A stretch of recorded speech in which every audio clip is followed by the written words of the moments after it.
안녕하세요. 루트모바일센터 피부과 전문의 김재민 원장입니다. 오늘은 두피에 발생하는 질환 중에 흉터를 남기면서 탈모를 발생하는 질환들이 있습니다.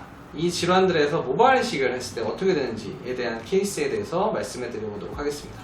흉터가 발생하는 두피에 생기는 질환들은 여러 가지가 있는데요. 우리가 흔히 탈모가 발생하는 질환이라고 할 때 제일 흔하게 생각하는 것은 유전형 탈모, 남성형 탈모, 여성형 탈모 같은 것들이 있습니다. 이러한 탈모에 대한 것들은 노화나 아니면 유전적인 경향에 의해서 자연스럽게 모발이 얇아지면서 빠지는 걸 의미하는데요. 이런 것과 다르게 탈모가 생기는 질환이 원형 탈모라는 것도 있는데, 원형 탈모는 동그랗게 원처럼 이 머리가 쥐에 파먹은 것처럼 머리가 빠지는 현상의 탈모를 의미합니다. 이러한 반응은 좀 면역 반응으로 인해서 모낭이 공격받게 되고, 이런 공격받는 모낭이 우수수 빠지면서 이제 매끈매끈한 탈모반이 발생하는 것들을 의미합니다. 다행히도 원형 탈모 같은 질환들은 이제 염증이 좋아지고 나면은 면역 반응이 없어지고 나면은 원래대로 돌아오기 때문에 사실은 그때 주사 치료나 이런 걸 외에는 모발 이식이 꼭 필요한 질환은 아닙니다. 지금 오늘부터 말씀드릴 질환들은 굉장히 좀 몇 가지가 있는데요. 우리가 흔하게 사실은 보지 않을 질환들인데, 경피증이라고 하는 피부가 단단해지는 질환도 있고요. 그 다음에 평평태선이라고 하는 좀 이름이 생소하신 그런 질환들이 두피에 발생하게 됐을 경우에는 탈모가 발생할 수가 있습니다.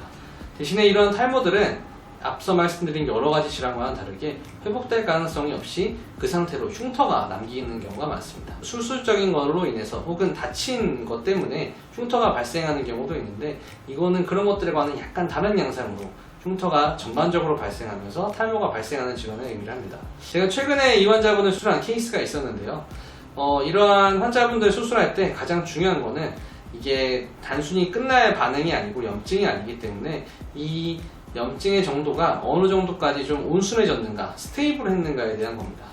아직은 이 병이 진행 단계이기 때문에 수술하시는 것은 사실 적합하지 않습니다. 그 이유는 자극으로 인해서 이런 염증 반응이 더 커지는 경우도 많이 있고요. 이제 염증이 계속 있는다고 할 경우에는 모발 이식한 모발들도 잘 살아남을 수 없기 때문에 상대적으로 생착률이 많이 떨어지는 경우가 있습니다. 대신에 한 1, 2년 정도, 더 길게 있으면 좋겠지만 어느 정도 안정적으로 병변이 유지가 되고 더 이상 커지지 않고 염증도 더 많지 않을 경우에는 수술에 좋은 케이스가 된다고 알려져 있습니다.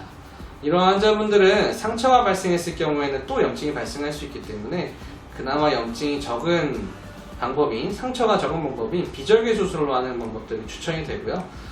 비절개 수술로 하고 나서 이제 흉터 부위에 모발 이식을 했을 때 너무 밀도가 높지 않게 어느 정도 채워지는 느낌으로 심어지는 게 일반적이라고 보시면 되겠습니다. 물론 환자분들께서는 좀 더 밀도 높게 심어서 더 좋은 케이스를 원할 수 있겠지만 생착률을 높이기 위한 방법 중에 하나라고 생각을 하시고 이렇게 수술 방식이 진행된다 생각하시면 좋을 것 같습니다. 지금까지 흉터성 탈모에, 특히나 질환에 의한 흉터성 탈모에 수술하는 케이스에 대해서 살펴봤는데요. 일반적인 모발 이식 케이스보다 상대적으로 생착률이 좀 떨어지고 훨씬 더 그 건수가 적은 건 사실입니다. 앞서 설명드린 그러한 이제 환자분들 같은 경우에는 수술했을 경우에 생착도 꽤 잘 되고 이제 많이 보여졌던 흉터 부분이 어느 정도 가려지게 되면서 이제 만족도가 있는 케이스들이 꽤 많이 보고되고 있습니다. 이러한 걱정들이 있으신 환자분들은 병원 방문하셔서 상담해 주시고요. 만약에 병원이 진행 중이라면은 어느 정도 치료를 꾸준히 받으시는 게 좋겠고, 그렇게 돼서 어느 정도 안정된 상태에서는 모발 이식 받을 수 있다 생각하시면 좋을 것 같습니다. 지금까지 루트모바일센터 피부과 전문의 김재민 원장이었습니다. 감사합니다.